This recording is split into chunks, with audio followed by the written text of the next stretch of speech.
मणि जी ने पाती लिख कर दी, ब्राह्मण देवता ने भगवान को दी, भगवान ने उस पाती को सिर से लगाया, ब्राह्मण को दे दिया, पत्र तुम पढ़ो। ब्राह्मण के दूसरे का पत्र हम कैसे पढ़ सकते? भगवान के पत्र तो तुम्हें ही पढ़ना पड़ेगा। कारण ब्राह्मण पूछ रहा है कि आप क्यों नहीं पत्र पढ़ रहे, हमसे पत्र पढ़वा रहे हो आपका। आपने भागवत जी में सुना होगा, पत्र भगवान कृष्ण ने नहीं पढ़ा, जो पत्र रुक्मिणी जी ने दिया था वो ब्राह्मण से पढ़वाया। तो ब्राह्मण ने पूछा ऐसा क्यों? भगवान कृष्ण ने दाऊ जी से कहा, दाऊ दादा, जिस समय पर ब्राह्मण मेरे राजभवन में आया उस समय मैं सिंहासन पर बैठा था, ब्राह्मण का अपमान हो गया, वो आया और मैं सिंहासन नहीं छोड़ पाया। ब्राह्मण का सम्मान तब होता है जब राजा भी सिंहासन से खड़ा हो जाए। आज अपमान हुआ है ब्राह्मण। तो इससे क्या होगा दाऊ दादा, अगर ब्राह्मण पत्र पढ़ेगा तो मेरे राज सिंहासन से बड़ा ब्राह्मण का सिंहासन हो जाएगा। इसलिए भगवान की कथा बाचने वाला ब्राह्मण जिस गादी पर बैठता है वो व्यास गादी कहलाती है, और व्यास गादी सारे सिंहासनों से बड़ी होती है। इसलिए भगवान ने पत्र पढ़वाया। पत्र तुम पढ़ो, ये पत्र तुम्हें पढ़ना चाहिए। ब्राह्मण ने पत्र पढ़ा, भगवान ने पत्र सुनते से ही कह दिया, रुक्मिणी जी से जाकर कह दो तू श्रृंगार करके गोरा जी के मंदिर पहुंच जा, मैं तुझे लेने के लिए पहुंच जाऊंगा। बोला था कि नहीं बोला था? अरे बोलो तो सही, भागवत जी तो बहुत सुनी तुमने इंदौर में। शिव पुराण का तो हम नहीं कह सकते, पर भागवत का तो कह सकते हैं कि भगवान करें तू जगदम्बा के मंदिर पर श्रृंगार करके पहुंच जा, मैं तुझे लेने पहुंच जाऊंगा। भगवान ने केवल रुक्मिणी जी से नहीं कहा था कि तुम जगदम्बा के मंदिर जाओ मैं तुम्हें लेने पहुंच जाऊंगा। भगवान हर भक्त से एक बात कहते हैं, तुम मेरे दरवाजे तक पहुंच जा, फिर मैं तुझे लेने के लिए पहुंच जाऊंगा। तुझे आना पहले मेरे द्वार तक पड़ेगा, पहले मेरे दरवाजे पर आना पड़ेगा, तब जाकर तू मुझे प्राप्त कर सकता। अब कहीं की यूं बोल दे कि भगवान ने ऐसा बोला था क्या कि श्रृंगार करके ओटला पे खड़ी रहीजे हो, नहीं मैं तेरे को लेने आ जाऊंगा। अब कई माताएं कहती है मंदिर जाके क्या करेंगे, कथा में भीड़ रे हम जाके क्या करेंगे, तीरथ जाके क्या करेंगे। तो भगवान भी बोला ठीक है मत आ, जब तुम मरेगी तो मैं भी आके क्या करूंगा, क्या करना। ये तो रिश्तेदारी वाली बात है। तुम भगवान के दरवाजे जाओगे तो भगवान अरे बोलो जम के तुम्हारे यहाँ आएगा। तुम किसी के यहाँ जाओगे तो कोई तुम्हारे, पहले की माताएं कैसी होती है, पहले मौसी के घर शादी, अब शादी में अगर तुमने तुम्हारी बहू को भेज दिया तो तुम्हारी जो बहन है वो भी क्या करेगी अगली बार, अरे बोलो जम के। देखो कितनी समझदार इंदौर की माता है, तुरंत बोल दी कि उन्हें अपनी बहू को भेजा था तो हम भी अपनी बहू के भेज देंगे। अब बहन के घर शादी में बहन जाती है तो थोड़ा फैलारा उठाती है, थोड़ा काम करती है, सामान उठा लेती है, कपड़ा सोर लेती है, सामान उठा के रख देती है। पर बहन के घर शादी में अगर बहू जाएगी तो फैलारा उठाएगी?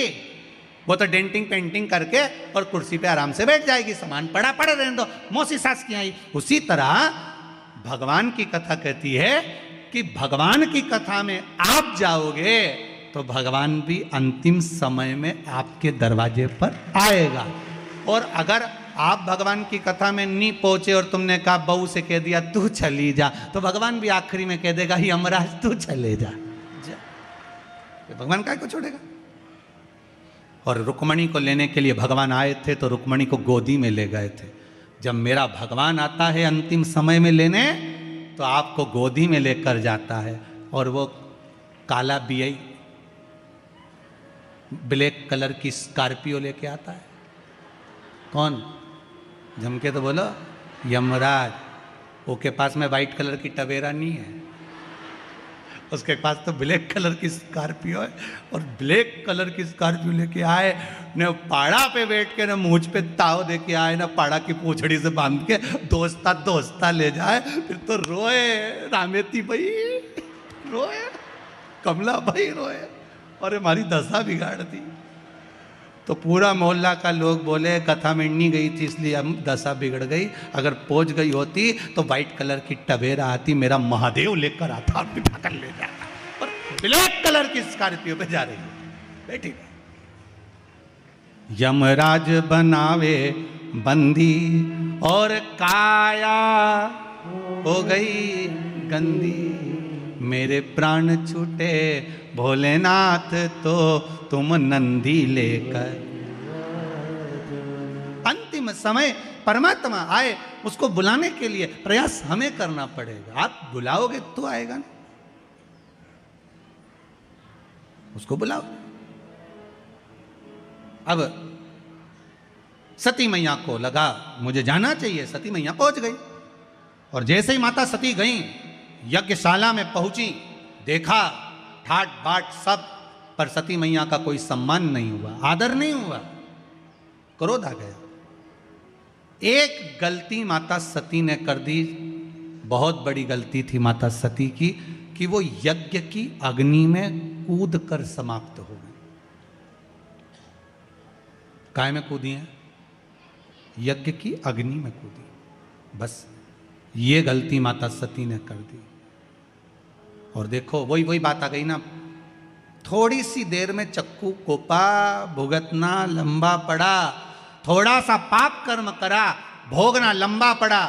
कर्म भोगना बहुत पड़ता है, अब व्यक्ति कर जाता है थोड़ा सा, पर भोगना बहुत पड़ा। माता सती ने यज्ञ की अग्नि में कूदकर प्राणों को त्यागा। शंकर भगवान ने कहा सती गलती कर गई तू, बहुत बड़ी गलती तूने कर दी, यज्ञ की अग्नि में कूदकर प्राणों को त्यागा सती, इसलिए तेरा कोयल का जन्म होगा। काय का जन्म होगा? कोयल का। जब आषाढ़ के 2 अधिक पड़ेंगे, आषाढ़ 2 पढ़ते हैं ना, अधिक मास 2 पढ़ते हैं आषाढ़ के महीने के, जब आषाढ़ के 2 अधिक पड़ेंगे तब तू मेरा स्मरण करेगी, और मेरा स्मरण करेगी तब जाकर कोयल की योनि से छूटेगी, और फिर हिमालय राज के घर में पार्वती माँ मैनावती के गर्भ से पार्वती बनकर जन्मेगी। भोगना पड़ा कि नहीं भोगना पड़ा? पाप थोड़ा सा कर दिया था, अगर प्राणों को त्यागना ही था तो कहीं और त्याग देते, पर यज्ञ की अग्नि में कूदना जरूरी था क्या? यज्ञ की अग्नि में कूदना जरूरी था? कोई अच्छा काम हो, धर्म का कार्य हो, सत्कर्म हो, भगवान का भजन हो, भंडारा हो, भोजन हो, अच्छा कार्य चल रहा हो, कथा सत्संग चल रहा हो, भगवान का भजन चल रहा हो, तो निवेदन है इसमें बीच में गलत काम के लिए मत कूदना, नहीं तो जिंदगी बेकार हो जाती है, भोगना ज्यादा पड़ जाता है बेकार कर्म के लिए।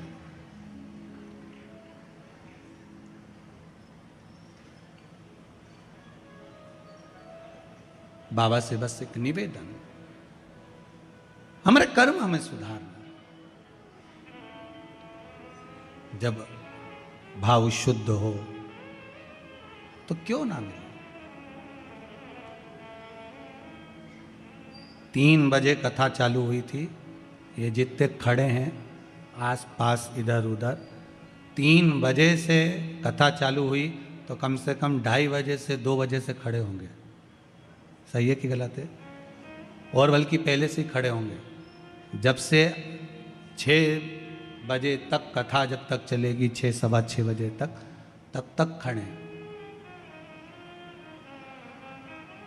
इनकी तपस्या, इनका तप कहीं तो शिव देखेगा, कहीं तो शंकर देखेगा ना। इस व्यासपीठ से मैं आपको नमन करता हूं सभी श्रोताओं को कि आपका जो भरोसा है ना शंकर के प्रति, आप यहाँ से जाते हो तो हर हर महादेव चिल्लाते चिल्लाते जाते हो, आते हो तो हर हर महादेव श्री शिवाय नमस्तुभ्यम बोलते हुए आते हो। कितना विश्वास होगा, कितना भरोसा होगा, कितनी दृढ़ता होगी। पूरे इंदौर में चर्चा है कि विश्वास शंकर के प्रति कितना जागा है, वो देखना है तो ये कनकेश्वरी ग्राउंड में देखिए। कीचड़ है चारों तरफ, पानी गिर रहा है। मेरा कैमरे वालों से निवेदन है, बाहर जितने लोग बैठे हो छाता खोल खोल के बैठे, पानी लगातार टपर टपर हो रहा है थोड़ी थोड़ी देर में। और इनकी दृढ़ता देखिए आप, इनका विश्वास देखिए आप। कोई ने इनको कुछ दिया है? इनको देने वाला तो देवाधिदेव महादेव है, कोई दूसरा नहीं दे सकता। शंकर, जिस जमीन पर आप बैठे हो पूरी गीली है, ये बहनों बैठी है ना, यहां से पानी दिस रहा था, बता रहे थे कि यहां से पानी बहकर जा रहा था, पर फिर भी आपका विश्वास बड़ी दृढ़ है, बड़ा दृढ़। इस विश्वास के बल पर शिव महापुराण की कथा है। और एक बात आपसे कहेंगे, इतने वर्षों में हमने एक चीज जरूर देखी है कि जिसने शंकर मेरा ओघड़ी है वो बिना सोचे देता है। कभी उसने विचार ही नहीं करा कि मुझे इसको क्या देना है। ब्रह्मा जी कहते हैं इसके भाग्य में बहुत बहुत भोगना लिखा है। शंकर जी कहते हैं एक बार मेरे पास तो आ जाए, फाइल ही दबा दूंगा नीचे, निकलने ही नहीं दूंगा कि कितना भोगना लिखा है। तू आ तो सही। ब्रह्मा जी बोल रहे हैं आप फाइल पढ़ो। शंकर जी के फाइल आए तो ब्रह्मा जी बोले मैं आपके पास कभी आने ही नहीं दूंगा। कई लोग ऐसे हैं सारी दुनिया में माथा टेकते हैं, सबके सामने जाके रोते हैं, सबके सामने हाथ फैला लेते हैं, पर शंकर पर भरोसा नहीं कर पाते। शिव जी कहते हैं एक बार मेरे पास आ जा, कितनी भी बेकार फाइल हो सामने आने ही दूंगा, नीचे ऐसी अलमारी में पटकूंगा कि आएगी नहीं। क्या भोगेगा? आ तो अकाल मृत्यु वो मरे जो काम करे चंडाल का, काल उसका क्या बिगाड़े जो भक्त हो महा काल का। शंकर के उपासक हो तो फिर भय काय का? क्यों भय खाना? बुरा कर्म हुआ पूर्व में, हो सकता है कर्म हमने बेकार करा होगा तो आज भोगना पड़ रहा हो, पर घबराना नहीं है हमको। क्या करेगा यम?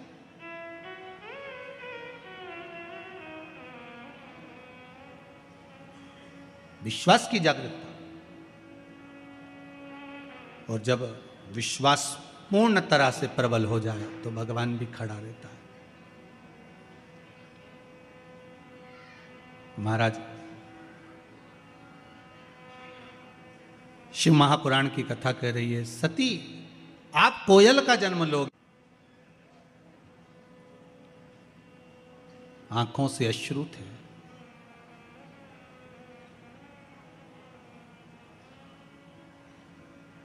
नैनों से जल बह रहा था।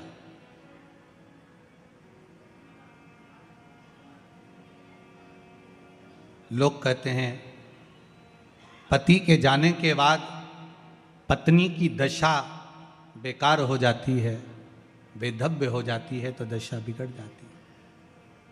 पर शिव महापुराण की कथा कहती है सती के जाने के बाद शिव भी मौन हो जाते हैं, शंकर भी मौन है। पति पत्नी का संबंध जो है केवल एक साधारण सा संबंध नहीं है महाराज, केवल एक साधारण सा संबंध नहीं है। बहुत वो अपने माता पिता को छोड़कर, परिवार छोड़कर आपके लिए आपके घर पर आई है, उसका भी आदर पूर्ण होना चाहिए। एक व्हाट्सएप पे एक मैसेज पड़ा था, कोई ने लिखकर डाला होगा, तो उसमें लिखा हुआ था कि अपनी पत्नी का सम्मान करो, जो एक जोड़ कपड़ा पसंद करने में पूरी दुकान उठा पटक कर देती है, उसने तुम्हें पसंद करा है। समझो जरा, एक जोड़ कपड़ा पसंद करने में जो पूरी दुकान को ऊंचा नीचा कर देती है, उसने तुम्हें पसंद करा। ये उसका सम्मान होना चाहिए कि देखो तुम जैसे के भी पसंद कर लिया, नहीं तो ये भेरू कौन? जरा विचार कर। सती चली गई मां, शिव नेत्र से जल बहा, खूब क्रोध आया, केश तोड़कर रुद्रगण उत्पन्न करा, यज्ञशाला विध्वंस हो गई, अग्नि में दक्ष प्रजापति का सिर गिर गया। बाद में देवताओं ने स्तुति करी तो बकरे का मुख भी लगा दिया, यज्ञ पूरा करवाया। उधर पितरों की 3 बेटियां थीं, मैना, धन्या और कला, जो पितृलोक में निवास कर रही हैं। सारे देवताओं के लोक से भी ज्यादा सुंदर होता है पितृलोक, जहां पर पितृ रहते हैं। बहुत सुंदर लोक है। पितृलोक क्यों सुंदर होता है? पितृलोक सबसे ज्यादा अच्छा क्यों माना गया है? पितृलोक की सुंदरता क्यों मानी गई है? उसका कारण होता है, जितनी समय भगवान विष्णु बैकुंठ में नहीं रहते, ज्यादा से ज्यादा समय भगवान विष्णु पितृलोक में रहते हैं। ज्यादा से ज्यादा समय पितृलोक। पूछा क्यों? परिवार का, कुटुंब का, गोत्र का व्यक्ति जब कोई अच्छा काम करता है, जितनी देर तक वो अच्छा काम करता है उतनी देर तक भगवान विष्णु को उसके पितृलोक में उसके पितरों के पास बैठकर कंधे पर हाथ रखकर बैठना पड़ता है। जरा विचार करिए, आप 3 घंटे अगर शिव महापुराण की कथा सुन रहे हो तो आपके पूर्वज जो पितृलोक में होंगे भगवान विष्णु के कंधे पर हाथ रखकर बैठे होंगे कि तेरे परिवार के, तेरे कुटुंब के, तेरे क्षेत्र के कुछ अच्छा काम कर रहे हैं। पितृलोक में भगवान नारायण उनके कंधे पर हाथ रखकर बैठते हैं कि तेरे कुल का व्यक्ति कोई अच्छा काम कर रहा है। और जब वही कुल का व्यक्ति बेकार काम करता है ना, कोई कथा सुनने आया और तुम उसकी चप्पल चुरा के ले गए, तो पितृलोक में भगवान विष्णु नहीं जाते, फिर यमराज जाता है। और यमराज जाकर उसके दूतों को ले जाकर उन पितरों से कहता है, देख ले तेरे छोरा छोरी चप्पल चुरा रहे, चोटे के बाप देख ले। ऐसा कोसते हैं। तो तुमसे निवेदन है, चप्पल चुरा के उनको मत कुसवाना रे, तुमसे निवेदन।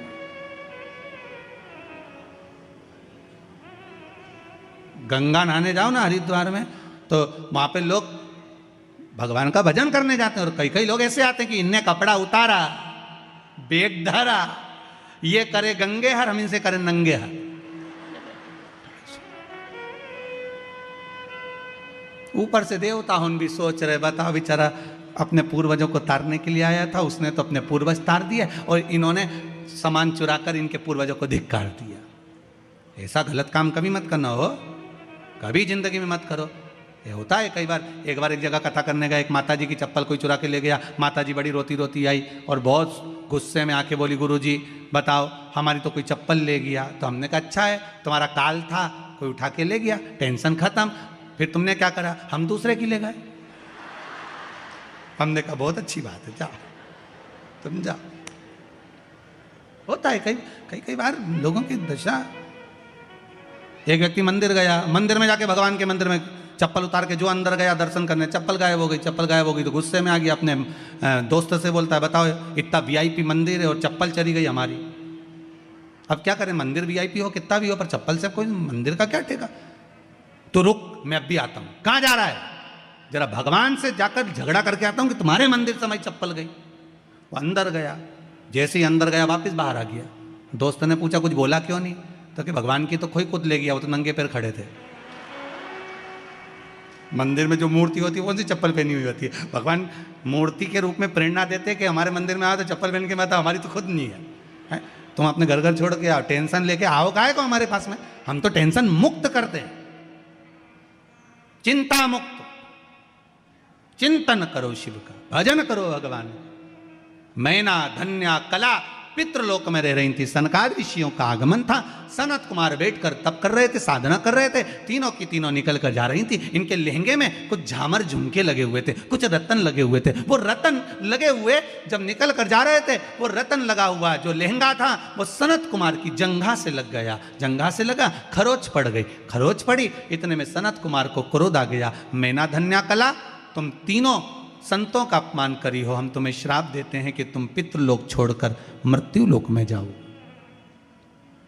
तुम्हें पितृलोक छोड़कर मृत्युलोक में जाना पड़ेगा। तीनों रोने लगी, हमें मृत्युलोक में मत भेजिए, क्योंकि पितृलोक से सुंदर जगह नहीं जहां भगवान विष्णु दिन रात रहते हैं। क्यों भेज रहे? जो व्यक्ति जहां रहता है ना, उसको वही सुंदर लगता है। जो जहां रह रहा है। कई लोग कहते हैं गुरुजी हमने पितरों के मोक्ष के लिए गया जी का पिंड कर दिया, ब्रह्म कपाली कर दी, ब्राह्मण का भोजन करा दिया, भागवत करा दी, उसके बाद भी पंडित जी को पत्रिका दिखाओ तो वो एक ही बात बोलते हैं। क्या बोलते हैं? पितृ दोष है। अब इतना करा, ब्राह्मण का भोजन कराया, तर्पण करा, तिलांजलि करा, सारा काम करा, फिर पितृदोष क्यों रह गया? हमने गया जी का पिंड करा, फिर पितृदोष रह गया। हमने पितरों की शांति कर दी। तो पहले यह बताओ, पितरों की शांति कभी होती है? पहले उसका अनुभव करिएगा। आप अपने ऊपर लेकर चलना। आप यहाँ से जाओ 7 स्टार 5 स्टार होटल में खूब प्रेम से इंदौर से बाहर जाकर, तुम्हें जहाँ जाना वहाँ जाके रहो, खूब अच्छे से रहो, एक से बढ़कर एक होटल में रहो, कितना ही अच्छा वीआईपी से वीआईपी खाना खाओ, वीआईपी से वीआईपी कपड़े पहनो। 1 महीना, 2 महीना, 1.5 महीना, 15 दिन, 20 दिन तुम कितने भी अच्छे से रह लो, पर 20 दिन 22 दिन के बाद तुम्हें अपने घर की याद आएगी कि नहीं आएगी? जम के तो बोलो, आएगी ना। भले तुम्हारे घर में एसी नहीं लगा, डनलप का गद्दा नहीं लगा, भले तुम्हारे घर में वीआईपी भोजन नहीं है, डनलप का गद्दा नहीं है, एसी का रूम नहीं है, पर घर की याद आएगी। भले कुछ भी हो, भले टूटा फूटा मकान हो, पर मेरे को तो मन नहीं लग रहा, मैं तो घर जाऊंगा। थोड़ा मन लगे मेरा, घर जाऊंगा मैं। थोड़ा मन लगे मेरा, मैं घर जाऊंगा। अब मन में तो उनके घर जाने के लिए लगा। आप कितना भी वीआईपी में रह लो, पर आखिरी में घर जाने की याद आती है। कितना भी पिंडदान कर लो, गया जी में जाके पिंड दे दो, ब्रह्म कपाली कर लो, तर्पण कर लो, पितरों को ले जाके गया जी में छोड़ दो, फिर भी पितर कहते हमें तो हमारे घर की याद आती है। इसलिए 16 श्राद्ध में वो तुम्हारे घर आ ही जाते हैं। 16 श्राद्ध में आए और वो इंतजार करते हैं कि तुम हमको क्या क्या खिला रहे, इंतजार करते हैं कि क्या दे रहे हैं। पितरों के देवता आर्यमा जब कौए पर बैठ कर आते हैं ना, तो अपने अपने घर के पितरों को छोड़ते हैं। पितरों को छोड़कर वो इंतजार करते हैं कि मुझे मेरा पुत्र, मेरी पुत्र वधू, मेरी बहू, मेरा बेटा मुझे क्या दे रहा है, क्या खिला रहा है, और फिर उसके अनुसार वो फल प्रदान करते हैं। केवल ऐसा नहीं कि आप एक बार उनको छोड़ आए तो फिर जरूरत ही नहीं पड़ेगी। कई माताएं कहती हैं हम तो गया जी कर आए, अब बामण के नहीं जिमाएंगे। मत जिमा, पर भोगना तो पड़ेगा। फिर पितर आते हैं।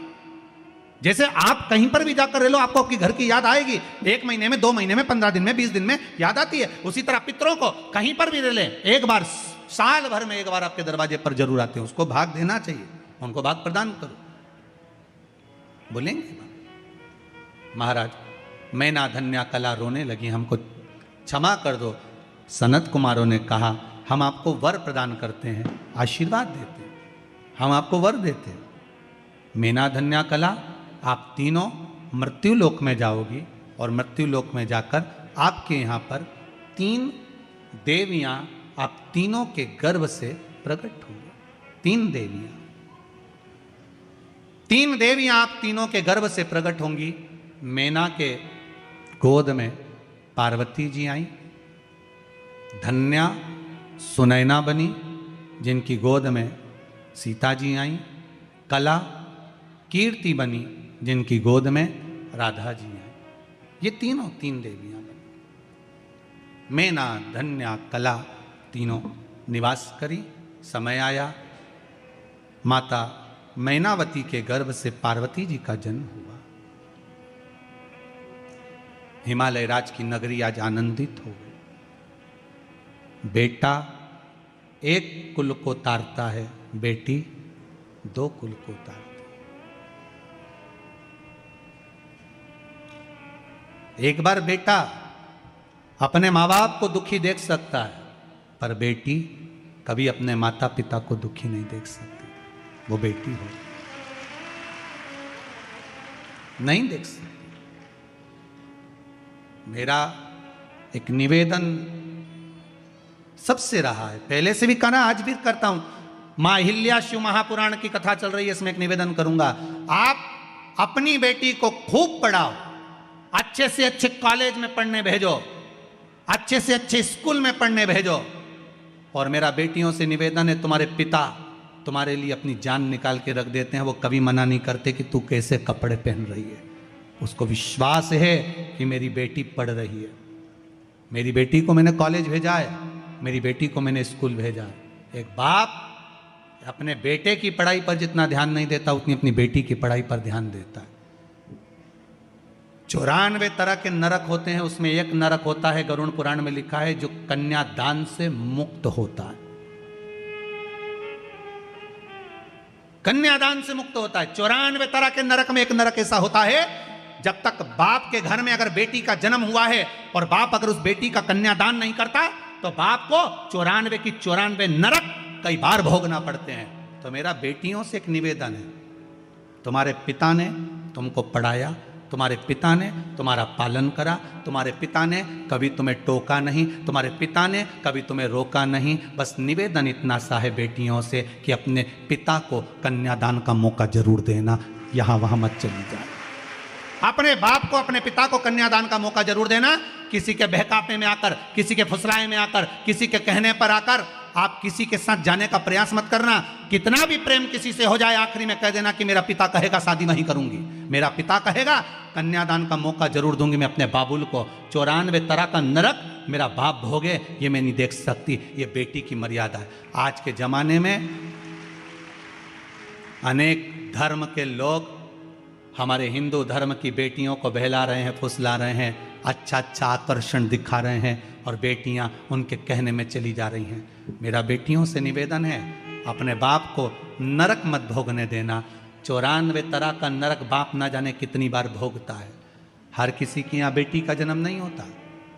दो मित्र मिले बहुत दिनों के बाद, दोनों ने आपस में बात करी। एक बोला क्यों रे, शादी हो गई तेरी? हाँ।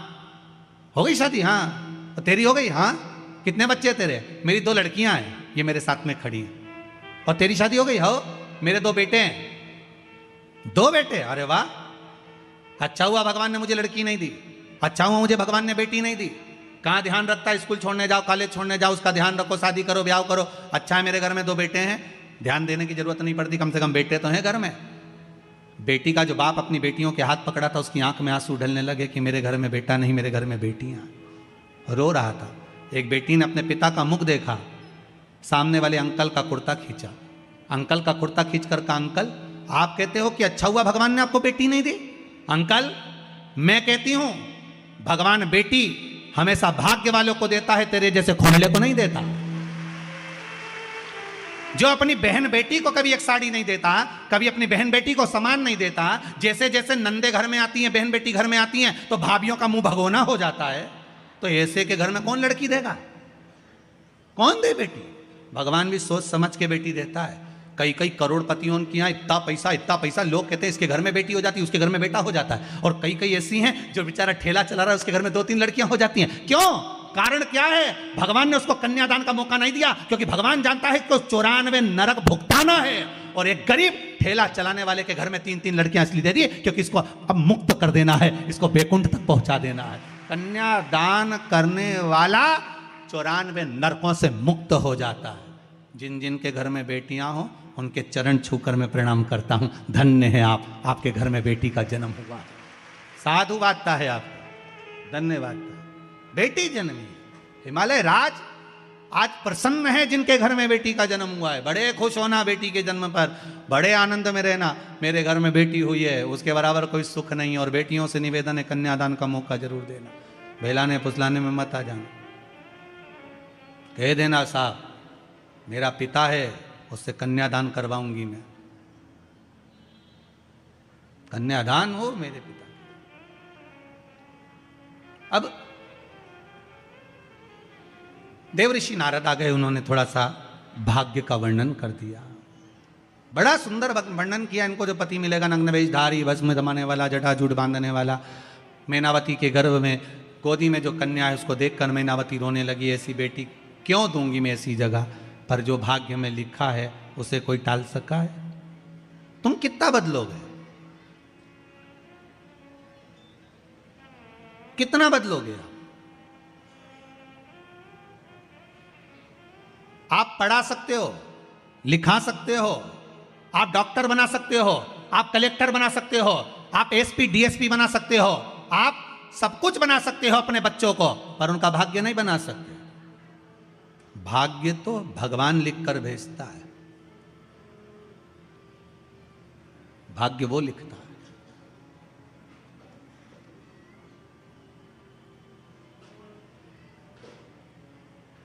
उसके सिवा कोई नहीं लिख सकता। भाग्य उसने लिखा है।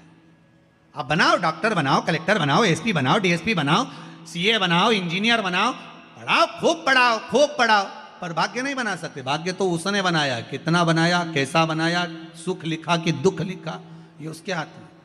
एक माँ ने अपने पिता पति से कहा, सुनो बेटी बड़ी दुखी है, आप दुनिया भर में इतना धन लुटाते फिरते हो, मंदिर देवालय में जाकर पैसा पैसा लगाते रहते हो, अपनी बेटी को कुछ दे दो। पिताजी ने कहा उसके भाग्य में सुख नहीं है, मैं नहीं दूंगा। अगर सुख होता तो दुख क्यों मिलता? तो तुम क्या भाग्य लिखने वाले हो? थोड़ा सा सुख दे दोगे तो कुछ चले जाएगा तुम्हारा, दे उसको। पिता ने कहा मैं नहीं दे सकता। माँ कहने लगी मैं दूंगी, दे दो। तिल्ली का लड्डू बना लिया, मकर संक्रांति पे दामाद को भोजन करने बुला लिया, तिल्ली के लड्डू का डब्बा दामाद को दे दिया, उसमें सोने की गिन्नियां फंसा दी उस लड्डू के अंदर। दामाद से कहा ये मेरी बेटी को दे देना। दामाद डब्बा लेकर चला तो उसको याद आया कल बच्चों की फीस जमा करना है, पैसा घर में नहीं है, अगर डब्बा हलवाई को दे जाऊं और उससे पैसे ले जाऊं तो। डब्बा हलवाई को दे दिया, 500 रुपये लेकर घर चले गया, फीस जमा कर दी। शाम के समय पर सेठ जी आ रहे थे, उनको लगा आज मेरी पत्नी का जन्मदिन है, घर पर मिठाई होगी नहीं। पत्नी को तिल्ली के लड्डू अच्छे लगते हैं तो हलवाई के यहाँ गया और कहा कोई ताज़ा लड्डू आया हो तो दो। हलवाई ने वही डब्बा उठाकर दे दिया। पति ने जैसे ही अपनी पत्नी को लड्डू खिलाया उसमें से सोने की गिन्नियाँ निकल रही थी। सोने की गिन्नी निकली तो पत्नी की आंख में आंसू आ गया। आप सत्य कह रहे थे कि भाग्य में नहीं होगा तो नहीं मिलेगा, और देखो मैंने दामाद को लड्डू दिए थे, वो लड्डू वापस मेरे घर में आ गए। अगर किस्मत में होते तो मिल ही जाते ना। भाग्य में हो तो जरूर मिलता है, भाग्य में नहीं होगा तो नहीं मिलेगा, प्राप्त नहीं होगा। आज मैनावती ने सोच लिया क्या करा जाए। देवर्षि नारद ने कहा शिव जी के लगन लगा दो इसको। शंकर की भक्ति में पार्वती मैया ऐसी डूब गई, ऐसी डूब गई, ऐसी डूब गई कि शंकर पति के रूप में माता पार्वती को प्राप्त हुए। शिव दूल्हा बन रहे हैं, माता पार्वती दुल्हन बन रही। शिव बना बन रहे हैं, पार्वती जी बनी बन रही है। शादी में 8 दिन पहले 15 दिन पहले से गाते हैं बना जी बना जी बना जी। बना जी इसलिए गाते हैं कि बना के चलना जी, और बनी जी इसलिए गाते हैं कि चाहे कितना ही कुछ बोले पर बनी रहियो, दौड़ दौड़ के मायके मत आइयो। नहीं तो जरा जरा सी बात में दौड़कर फिर मायके आ जाए, वहीं रहना। हो जाता है थोड़ा विवाद घर में परिवार में चलता रहता है, पर थोड़ी थोड़ी बात को लेकर मायके नहीं आना। और मेरी माताओं से निवेदन है, बहनों से निवेदन है, अपने ससुराल की बात जरा जरा सी बात अपने घर पे फोन लगाकर कभी मत बताना, कभी मत बताओ। आज सबसे ज़्यादा अगर अदालत में केस चल रहे हैं तो तलाक के चल रहे हैं। जरा जरा सी बात में तुरंत तुरंत थोड़ा हुआ नहीं और बताना प्रारंभ करा। और माताओं से भी निवेदन है, अपनी बेटी को ज्ञान देना चाहते हो, जैसा अपनी बहू के प्रति तुम सोचते हो वैसा ही वैसा ज्ञान अपनी बेटी को दीजिए, अपनी बेटी को दीजिए।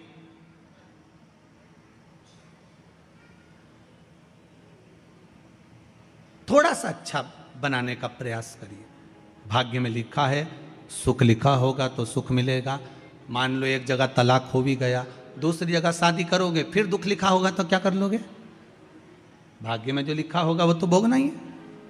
इसलिए फिर निवेदन मत बुरे कर्म कर बंदे वरना पछताएगा।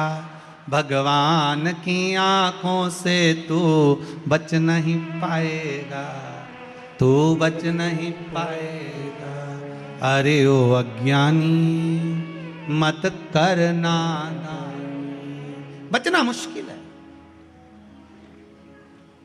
देवता गए भगवान शंकर के लिए सुंदर श्रृंगार लेकर।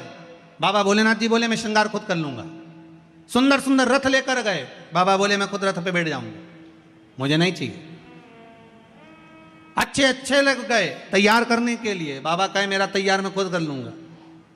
आज का मुहूर्त था शादी का, बारात लेके ही नहीं गए। शंकर भगवान से पूछा बारात कब चलोगे? शिव जी बोले मैं मुहूर्त तो आन दो। मुहूर्त कब आएगा? जब आ जाएगा जब चल देंगे। मुहूर्त ही नहीं आया, 8 दिन निकल गए, 15 दिन निकल गए। हिमालय राज ने टेंट वाला घोड़ी वाला सबको वापिस कर दिया। पंडित जी भी वापिस चले गए कि बताओ बारात ही नहीं आ रही तो रख के क्या करेंगे? मुहूर्त ही नहीं आया। अब जो मुहूर्त निकला था वो तो निकाल दिया। शिव जी का मुहूर्त नहीं आया। शिव जी का मुहूर्त कब आया? जब सामने से अर्थी आई, सामने से लोग मुर्दे को लेकर आ रहे थे। राम नाम सत्य कहते कहते शंकर जी खुश हो गए, नाचने लगे, मेरा मुहूर्त हो गया, अब मुझे बारात लेकर जाना है। स्वप्न में अर्थी दिखती है तो समझ लो कोई शुभ कार्य होने वाला है। किसी को मरा हुआ देख लिया स्वप्न में, समझ लो उसकी उम्र बढ़ गई। और आप कोई शुभ कार्य के लिए जा रहे हो, सामने से अर्थी निकल कर चली गई, समझ लो वो कार्य सफल होने वाला है, उसमें सफलता मिलने वाली। अर्थी का दर्शन, कोई कार्य के लिए जा रहे हो, शुभ कार्य के लिए, शुभ माना गया। इसका मतलब ये नहीं है कि तुम शमशान के पास ही घर बना लो, नहीं तो तुम्हारा क्या है, तुम तो कहो सीवर वाला महाराज बोला है, अपन तो शमशान के पास घर बना लो, रोज मुर्दा आता जाता दिखेगा तो अपना कार्य अच्छा होता जाए। इसका मतलब ये नहीं हो। शुभ कार्य के लिए शिव जी श्रृंगार कर रहे हैं। इतने में भगवान शंकर तो जाके नंदी पर बैठ गए थे। नंदी पर बैठे तो भोलेनाथ जी से भगवान विष्णु ने कहा प्रभु आप ऊपर कुछ मत पहनो पर नीचे तो कुछ पहनो।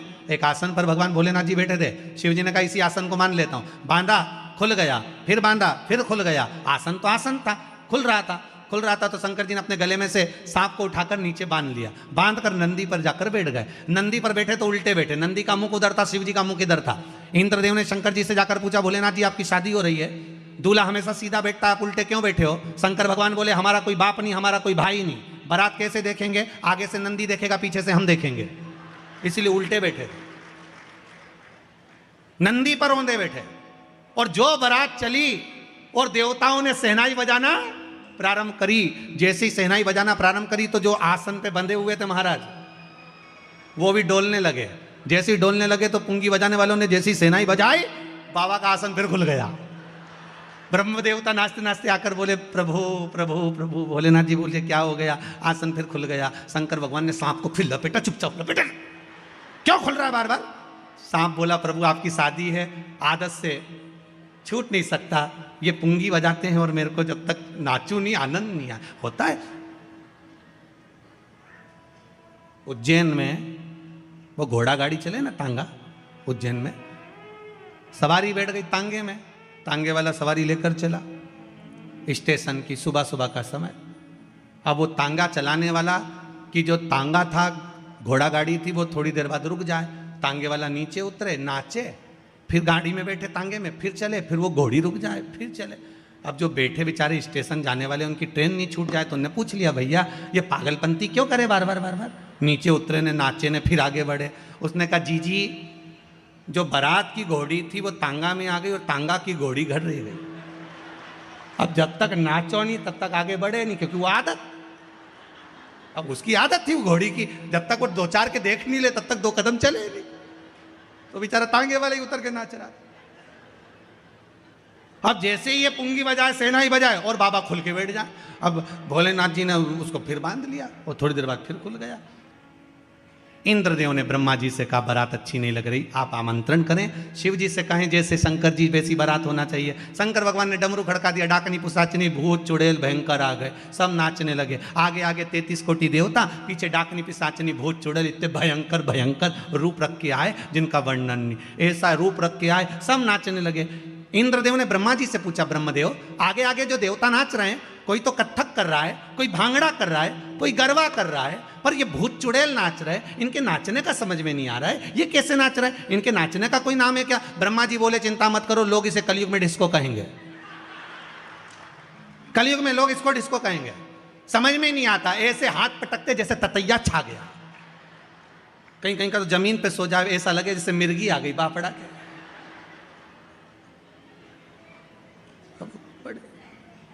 सब नाचते कूदते बड़े प्रेम से चले, हिमालय राज की नगरी में पहुंचे।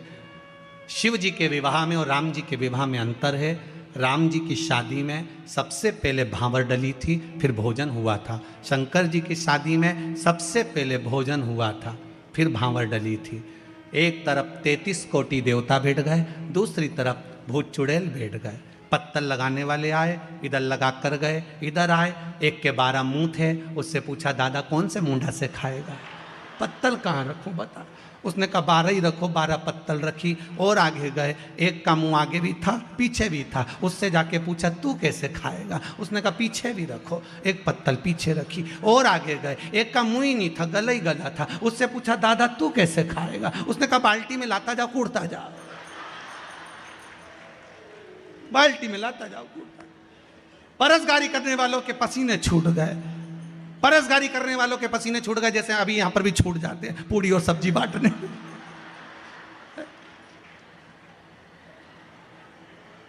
मैं चैनल वालों को बोला था कल भी और परसों भी बोला था कि यहाँ पर जो पंडित रमेश मेंदोला मित्र मंडली जो भोजन करा रही है पूड़ी सब्जी का, इसका एक बार दर्शन जरूर कराओ जरा टीवी वालों को, कि कितने लोग कितने लाइन से और कितने प्रेम से भोजन कर रहे हैं। उसका एक आनंद ही दूसरा होता है, उसका सुख ही दूसरा होता है। तो परसगारी करने वालों के पसीने छूट गए। अब पसीने छूटे तो परसगारी करने वाले पहुंचे, और पहुंचते से ही हिमालय राज से जाकर कहा महाराज जी ऐसी बारात हमें से नहीं जिमाई जाए, हमसे बड़े परेशान हो गए, जिमा जिमा के क्या करें। हिमालय राज ने कहा ब्याह नारद जी ने पक्का कराया, उसको पकड़ो। बीच में जो होता ना उसकी आपस सबसे ज्यादा होती, नारद जी को पकड़ा। नारद जी बोले क्या बात है, इनको कैसे जिमाए? नारद जी बोले देवता तो बैठ के जिम रहे हैं ना, हाँ, इनका क्या करे भूत चुड़ैल का? तो क्या कुछ मत करो, इनके हाथ में एक एक प्लेट पकड़ा दो, एक एक चम्मच पकड़ा दो, जैसे गाय के खूंटा से छोड़े इनके पूरे ग्राउंड में छोड़ दो, बस जान दो जरा दम के, और पूरे ग्राउंड में भोजन चारों तरफ रख दो। यहाँ पानी पतासा, वहाँ छम्मक लड्डू, वहाँ गुलाब जामुन, वहाँ इमरती ने भजिया न पकौड़ा, सबके प्लेट चम्मच दे दी, सब टूट पड़े भयंकर, और खड़े खड़े खा रहे, एक दूसरे को टाचा देते जा रहे, भयंकर। किसी की आंख नीली, कोई का होठ कत्थई। तुम लोग गए होगे भी शादी में तो तुम्हें ज़्यादा मालूम होगा, कहीं की बिंदी यहाँ लगा के यहाँ चिपका आई, ऐसा बाल का ना जाने कौन सा गुच्छा बनाया, ऐसा बाल निकल रही, दमदमी माई, सब भयंकर। इधर से साड़ी टच, इधर से पिन टच, ऐसी घूमती फिरे। राम, ज़्यादा हंस भी नहीं सकती, लिपस्टिक दांत में चिपक जाए, गुलाब जामुन भी अच्छे से नहीं खा सकती, पूरा मुंडा फाड़ना पड़े तब मुंह में जाए, क्योंकि गुलाब जामुन में लिपस्टिक चिपक जाए, बड़ी तकलीफ। और इधर से छोरा छोरी रोए, मम्मी मम्मी, और खा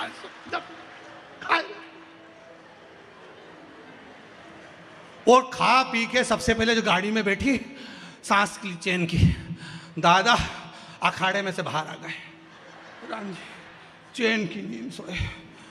फिर जो नकली नकली पहन के आई थी सब गाड़ी में उतारना चालू करा। 3 दिन तक तो नीम की डांट डाल के रखी, भगवान कान पकी गया, अब चैन की सारे। और सबसे ज़्यादा आनंद आता है वो पानी में भर के खाते गुपचुप, पानी पतासा। यहाँ पानी पतासा बोलते हैं, हैदराबाद में गुपचुप बोलते हैं। गुपचुप इसलिए बोलते होंगे जैसे मुंह में गुप आदमी चुप, उससे ज़्यादा और हो क्या? चली गई मुंह में डप से अंदर।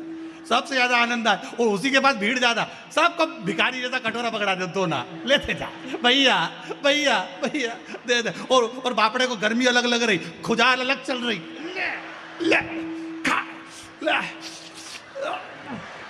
खा। और क्या, और बाहर जाते जाते लोग बात कर रहे हैं, पानी पतासे का पानी तो ऐसा जोरदार घर में ही नहीं बने, क्योंकि घर में एक्स्ट्रा सामान नहीं डले तो स्वाद ज्यादा है। अरे ऐसा पानी खाओ। शिव जी का मंगल ब्याह हो रहा है, बारात आ रही है, शंकर पार्वती पधार रहे हैं। भाव भक्ति से शिव जी और पार्वती के मंगल विवाह का आनंद लेंगे। आनंद के साथ आप सभी लोगों को भगवान शिव के विवाह की मंगल मंगल बधाइयाँ। बड़े आनंद के साथ कल फिर कथा में 3 बजे से 6 बजे तक कथा की ओर अग्रण्य होंगे। शंकर पार्वती पधार रहे हैं। एक बार जोरदार ताली बजाकर शिव पार्वती का स्वागत। आनंद